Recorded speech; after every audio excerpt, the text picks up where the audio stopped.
It's Anthony Chansamove on day 62 of my 90-day challenge, and today right now it's beautiful, beautiful, balmy, almost tropical, I don't know, just amazing weather here in Sydney. It's been hot most of the day, but it's around 7:30 p.m. I guess now, and I want you to actually check out this view for a second, because that's the sun setting on the other side of that hill, and that's just gorgeous. Alright, so I just had to come out and jump on the bike. I've been running on, wow, let's say 7 hours of sleep over the last 2 days, so you know, a bit crazy, but it's just amazing. Some really fun and exciting things happening. Like last night I went to assist my friend Susan, who's an amazing photographer, and I was her assistant for some time while she did some photos of my beautiful friend Caroline and her dance group. They were performing last night at the Opera House, and so we got to just take photos with the dance team, stunning women, and then stick around for the staff Christmas party. So it was quite eventful night, and just what was really cool about that was that I was, I guess, the channel by which Caroline and Susan were introduced, and that's because we went to Susan's studio last Sunday to film our Amazing Race video, application video, which we submitted yesterday. So fingers crossed that the producers like what they see, and that you will be seeing me and Kaz on TV soon enough. Feeling good about it, but it's just like, let it go, and if it's meant to be, it's meant to be, and we'll see. It's up in the hands of the universe right now. But the process was really fun, and I'm glad that we did it. We made that happen. So today I ran my first solo webinar.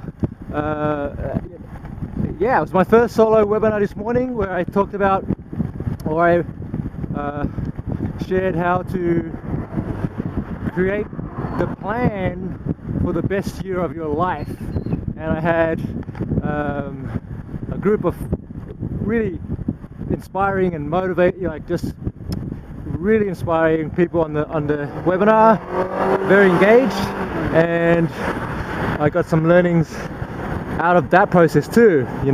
First of all, try and get some sleep the night before you do a webinar, especially when it's like early in the morning. But I was excited, so that was hopefully that translated across to everyone that was on the call.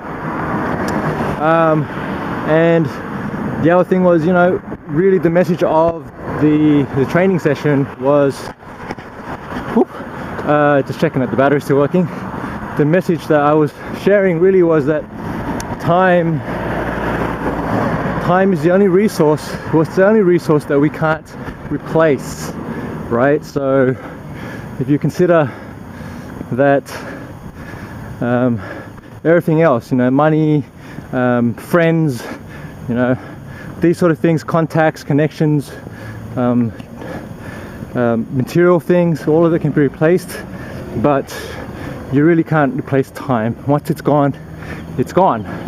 So spend it wisely, and now that it's the sort of the new year period or end of year period, it's really the ultimate, the best time to reflect and to look at what was important for you in this past year, and then what did you learn, where did you grow, what was challenging and what was most memorable, and then start to plan and look at the next year, 2014, and what does that mean to you? How can you grow even further? So one tip that came out of the training that I did this morning was, start with the end in mind. So let's start with 31st of December 2014.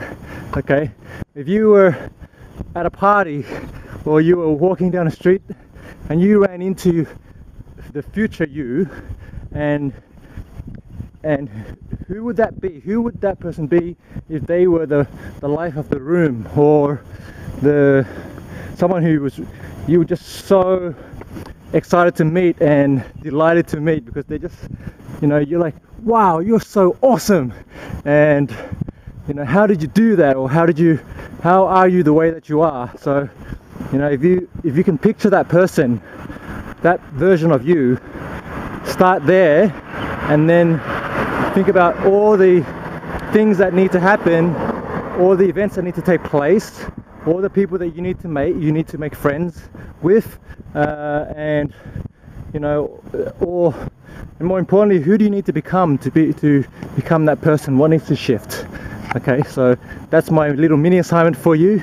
I had such great joy doing that webinar this morning that I'm going to do another one next week, and and improve upon it. Actually, I want to use that as a practice experience to really improve upon my delivery and my skills on running solo webinars, because it's going to be a big part of my plan for 2014, is to run more webinars and to get to offer what I do best, and that's helping people move through and shifting through their challenges and developing the confidence that they need to go out and do what they're here to do. Okay, so that's it. I'm going to leave you there.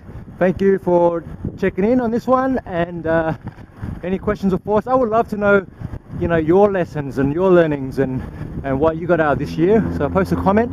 What was your biggest lesson from 2013? And I would love you to share that, not just with me, but everyone else who can see this right now.